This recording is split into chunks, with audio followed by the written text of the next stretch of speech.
Myst was inducted into the World Video Game Hall of Fame in 2024. This was a little surprising to me, not it being inducted, because it definitely deserves to be there, but the length of time it took, considering the game came out in 1993. Myst is an adventure game developed by Cyan and published by Broderbund, originally for Mac OS. In the game, the nameless, faceless player travels via a special magical book to a mysterious island called Myst. You then interact with objects, solve puzzles, and explore the environment, traveling to other ages, which reveal the backstory of the game's characters and present the choice of who to aid. And its development journey was interesting, to say the least. The designers, brother duo Rand and Robyn Miller, didn't really play video games. They were familiar with Dungeons & Dragons, however, and had played and liked Zork. Robyn didn't even own a computer. He drew pictures and sketched out basic narrative concepts on paper.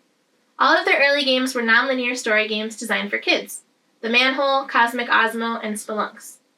They all shared the same aesthetics of being black and white, point-and-click, first-person POV, and explorable worlds. Around 1990, the brothers decided to branch out and create a game that would appeal to adults. They still wanted to keep their non-linear storytelling, emphasis on world exploration, and this time around, they wanted the player to have to make some ethical choices. They pitched the idea to Activision and were told to stick to the kids' games. They were eventually approached by Japanese developer Sunsoft, and development on Myst began in 1991. Chris Bandcamp, Chuck Carter, Richard Watson, Bonnie McDowell, and Ryan Miller joined the party, and together they were Cyan Inc.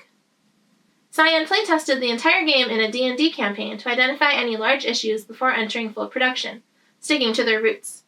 This sounds like a pretty awesome idea to me.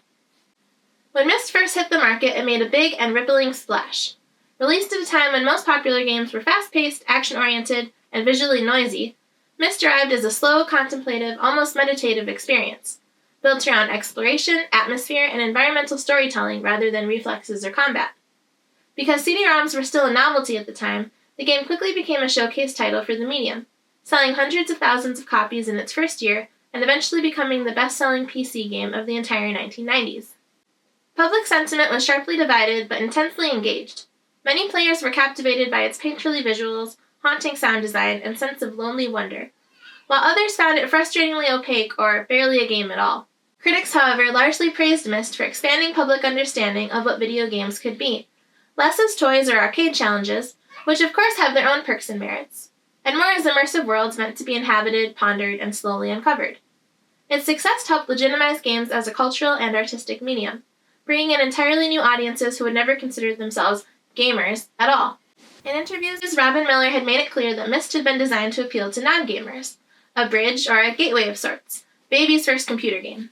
And people of all kinds flocked to it. Parents loved it for its beautiful scenery, brain-engaging puzzles, non-violent gameplay, and its non-intimidating interface. For many kids of the time, it was the first game they ever received. Although Myst presents a surreal, almost otherworldly environment, its grounding in recognizable real-world logic played a crucial role in its widespread appeal. Quote, "The way Robyn and I looked at it was, the fiction and the fantasy worlds we enjoyed, whether that's science fiction or Lord of the Rings, it felt like they had this really interesting balance between reality and dreamlike," Rand says. In other words, if you push too hard on the reality, it becomes a little mundane, or too normal. And if you push too hard on the dreamlike, it doesn't feel relatable enough. Striking a balance between the two made it viable, like this could be a real thing. "We just had this aspiration that a player will have a legitimate emotion and that they'll examine themselves because of it," Robyn says. "We hoped they'd ask, wait, why am I feeling this if it's just a game?" Of course, there are some detractors, those who felt that Myst wasn't hardcore enough, and they made their opinions known. On Medium, John-Gabriel Adkins writes, "But the mainstream wasn't innocent in this mess either. The claim that Myst was the only product of its kind, or that computer games were adolescent male fantasies until 1993, is beyond parody. Computer games carry the heritage of Ultima 4, King's Quest III, and A Mind Forever Voyaging. Sierra Online was targeting families and women and the mass market, and seeing enormous success doing it from the early 1980s onward. Even amid the downward spiral of Doom and Quake clones, games for adults and families were highly present and highly successful. America's second biggest seller of the decade, behind Myst, the serene Microsoft Flight Simulator. Westwood Studios' much-lauded Monopoly adaptation outsold any of its Command & Conquer games here. Barbie Fashion Designer and SimCity 2000 beat Quake. The narrative of toxic computer games for toxic boys was easy, and the industry's self-perception simply made it more enticing. But Myst was an outlier only in the minds of those who'd lost the plot. Still, it was an easy plot to lose. game journalism became even more hardcore in the 2000s, which meant that casual games often weren't canonized. Many sites and magazines never even reviewed Bejeweled, important as it was. Left without a specialist press or wider community of its own, increasingly disunited, the casual contingent became more invisible even as its influence and profitability grew. In the other camp, the gamers, now defined almost reflexively by their own marginalization. And these latter people, whose collective memory shaped the insider history of games, were delicious tabloid fodder for an outsider press that often wanted the public's worst fears to be real. On all sides, memory and history grew deformed. End quote. In the end, Myst endures not because it was the only game of its kind, nor because it single-handedly saved or redefined the medium, but because it so clearly demonstrated the breadth of what games could be. It carved out space for slowness, reflection, ambiguity, and emotional curiosity at a moment when those qualities were often dismissed or undervalued. Its belated induction into the World Video Game Hall of Fame feels less like a correction of oversight and more like a reminder of how easily quieter, gentler forms of play slip from collective memory when industry narratives narrow around intensity and spectacle. Myst was never about proving itself hardcore enough.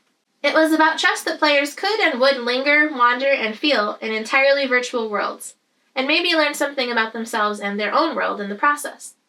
The philosophy continues to ripple outward, visible today in so many incredible examples of environmental storytelling, narrative exploration games, and experiences that continue to push the boundaries of genre and formats. For me at least, it's always a win when something can bring people into gaming and challenge preconceived narratives. Anyways, thanks for joining me, and as always, thank you so much for being a part of this little ecosystem.